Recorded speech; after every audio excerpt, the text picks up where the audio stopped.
विश्व के कोने कोने से YouTube के माध्यम से हमें गुरु मानकर और गुरु दीक्षा लेकर वैदिक संस्कृति में प्रवेश करने वाले और उसमें अटूट श्रद्धा रखने वाले मेरे प्रिय शिष्यों और YouTube के माध्यम से ही हमें सुनने वाले सज्जन और सन्नारियों, कई लोग पूछते हैं कोरोना कब खत्म होगा। कोरोना कभी खत्म नहीं होगा। जब तक मनुष्य की सोच ऐसी रहेगी तब तक उन पापियों को सजा देने के बाद ही भगवान इंटरवल करेगा। कैसे आदमी है, सुनिए। इंदौर की एक बेटी की कहानी। एमपी के छोटे से गांव से एक बेटी उच्च शिक्षा के लिए इंदौर शहर में आती है, पढ़ाई शुरू करती है, अच्छा पढ़ती है। उसके सपने हैं कि वो सरकारी नौकरी पाकर अपना जीवन सुव्यवस्थित करेगी। जवानी में प्रवेश है, 22 साल की उम्र है, देखने में सुंदर है, विचार अच्छे हैं, ऊंचे हैं, लेकिन वो भारत की बेटी है। मित्रों, अभी भी मुंह बाए भेड़िया खड़े हैं जो नारी जाति को खा जाना चाहते हैं। ऐसे राक्षसी प्रवृत्ति के लोग कम नहीं है। सुशील नारी, भारत की बेटी जो इंदौर में पढ़ने के लिए आती है, पढ़ती है, 2 साल होता है, कोर्स पूरा होने वाला होता है, तभी सुशील नाम के लड़के से उसको प्यार हो जाता है। सुशील भी उसे प्यार करता है और प्यार में उसे इतना अंधा बना देता है। लड़कियां भोली होती हैं और कभी कभी शुक्र सूर्य, शुक्र चंद्र या शुक्र राहु से प्रभावित होती है, तब उनका भोलापन और बढ़ जाता है। तो कुछ लोग उसका दुरुपयोग करते हैं। इंदौर में विद्या अभ्यास करने वाली ये लड़की ऐसी ही थी। प्रेम हुआ, उसने इस लड़की का उपयोग करके इसे छोड़ दिया, लेकिन लड़की इतनी प्रेमांध हो गई थी, वो उसे भुला नहीं पा रही थी और ग्रहों की परिस्थिति से वो कुछ समझ भी नहीं पा रही थी। बड़ी भोली थी। पास में एक मंदिर था, छोटा सा मंदिर था, एक पुजारी वहाँ बैठता था। पास में एक छोटी सी रूम में पुजारी रहता था। उसकी फैमिली कहीं दूर रहती थी, दोपहर को टिफिन लेकर के आती थी। उसकी पत्नी दोपहर को टिफिन लेके आती थी, पुजारी खा लेता था, वहीं आराम करता था, फिर पूजा करता था। अब जब धर्म के स्थल पर आप बैठे हो और धार्मिक आदमी कोई आता है तो आप में पूज्य भाव देखता है, लेकिन कई पुजारी भी अधर्मी होते हैं।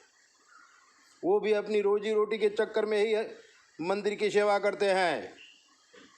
मंदिर की सेवा वो कोई सिद्ध बनने के लिए नहीं करते या भगवान की सेवा करने के लिए नहीं करते। और कई कई जगह पर तो ब्राह्मण भी नहीं होते, क्योंकि हमें विश्वास है जो ब्रह्म बीज होगा वो ऐसे घिनौने कृत्य नहीं कर सकता है। जरूर कहीं ना कहीं बीज में कोई कमी होगी। ये पुजारी पूजा करता था, लड़की प्रेम में विह्वल होकर के अपने प्रेमी को पाने के लिए महाराज से अपनी कुंडली दिखाती है,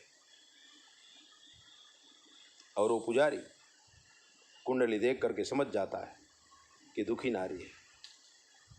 इधर उधर की बातें करके उसके हाथों से थोड़ा पूजा पाठ कराता है, और पूजा पाठ करा करके उसको अपने बस में करता है, अपनी बातों से उसे बहलाता है। तुम्हारा प्रेमी तुम्हें जरूर मिलेगा।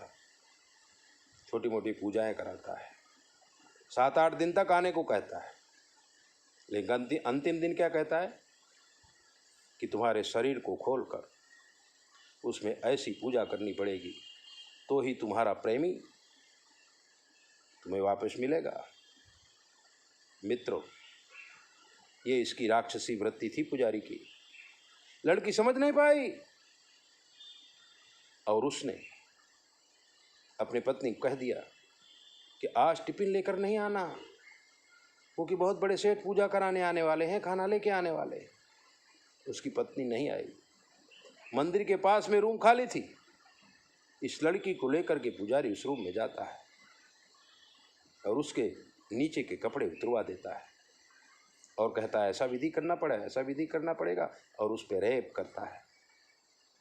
लड़की कुछ बोल नहीं पाती है, लेकिन रेप के बाद लड़की को ख्याल आता है कि मेरे से गलती हो गई, मैंने गलत आदमी को अपना सर्वस्व सौंप दिया,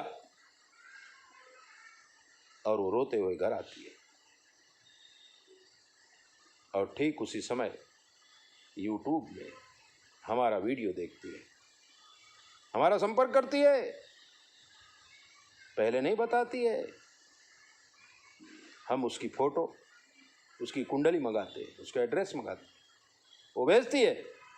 हम उसके ग्रहों का अध्ययन करते हैं, तो सूर्य और शुक्र है, राहु और चंद्र है। तो ये लड़की प्यार करेगी, प्यार में शादी करेगी, लेकिन चूंकि ग्रहण योग है इसलिए प्रेमी दगा कर देगा। ये बात हमने उसको बताई। उसने हमसे भी कहा, गुरुजी क्या ऐसा कुछ हो सकता है कि वो प्रेमी हमें वापस मिल जाए? मैंने कहा हो सकता है, ऐसे मंत्र करो, ऐसे जप करो, ऐसे ये करो, ऐसे ये करो। उसने कहा गुरुजी मैं एक बात आपको बताना चाहती हूँ। मैंने कहा बताओ। तब उसने अपनी पूरी कहानी बताई और कहा ऐसा मेरे साथ हुआ है।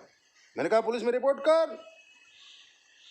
उसने कहा गुरुजी उसका तो कुछ नहीं बिगड़ेगा, बहुत बहुत तो जेल हो जाएगी, लेकिन मेरा तो जीवन ही बिगड़ जाएगा, मेरे माँ बाप की इज्जत चली जाएगी, और फिर मेरे से शादी करेगा कौन? भारतवर्ष की बेटियां इस डर से कभी कभी पुलिस के पास नहीं जाती हैं, और जब पुलिस के पास जाती हैं तो मीडिया, रिपोर्टर, कानून थोड़े दिन तक बहुत जोर जोर चिल्लाता है, लेकिन फिर उन पर दबाव आता है और केस बॉक्स में बंद कर दिया जाता है। बेटियों को न्याय नहीं मिलता है, और अगर मिलता भी है, कोई अच्छे ऑफिसर या अच्छे रिपोर्टर होते हैं, वो तो पीछे ही पड़ जाते हैं, अंत तक जाते हैं, सजा दिलवाते हैं। लेकिन मित्रों, लॉस तो बेटी का ही होता है। इस डर से भी कितनी बेटियां पुलिस में नहीं जाती हैं। मेरी बेटियों, मैं आपको ये बताना चाहता हूं कि भारत को आज़ाद करने के लिए कितने जवान पुरुषों ने अपने बलिदान कर दिया था। अगर डर के मारे तुम भी पुलिस में नहीं गई या मीडिया में नहीं गई, तो कल को तुम्हारी बहन, तुम्हारी बेटी के साथ भी ऐसा हो सकता है। ऐसे बहुत सारी बेटियां हैं जो चुप रह जाती हैं क्योंकि वो लड़ना नहीं चाहती। अपने माँ बाप की इज्जत, अपना भविष्य का जीवन, ये सारे विषयों को सोच सोच कर वो अधूरी हो जाती हैं, और ऐसे दरिंदों को खुला मैदान मिल जाता है, एक के बाद एक, न मालूम वो कितने ऐसे अपराध करते हैं। विश्व के लोग सुनो, धर्मांध हो करके कभी भी ऐसी बात मत मानो। और फेसबुक में मिलने वाले तांत्रिक या मंदिरों में बैठे वाले तांत्रिक या कोई धार्मिक जगह बना करके और ये काम करने वाले तांत्रिक, इनको कभी भी माफ मत करो। अगर आपके साथ कुछ ऐसी दुर्घटना घटी है, बलिदान देने को तैयार हो जाओ, ताकि हमारी कोई दूसरी बेटी के ऊपर ऐसा कोई कृत्य ना हो। 9825200108 पर फ़ोन करो और तैयार रहो। हमें भले लड़ना पड़े, हम लड़ेंगे। भले वो कोई भी हो, नेता हो, पुलिस हो, पंडित हो, डॉक्टर हो, इंजीनियर हो, आपका मालिक हो,